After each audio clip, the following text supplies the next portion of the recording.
On location in the lab today, we're going to talk about a more obscure thing with the clack valve. If you first plug in your valve, go through the selection, and it's a different size valve than what it actually is mechanically, it can cause some abnormal flow behaviors. So one way to check that is what I'm going to show you today real briefly.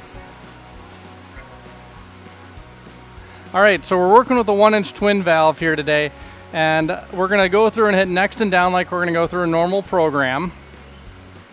We're going to release when it goes to the normal programming, and the more obscure thing is to do it again.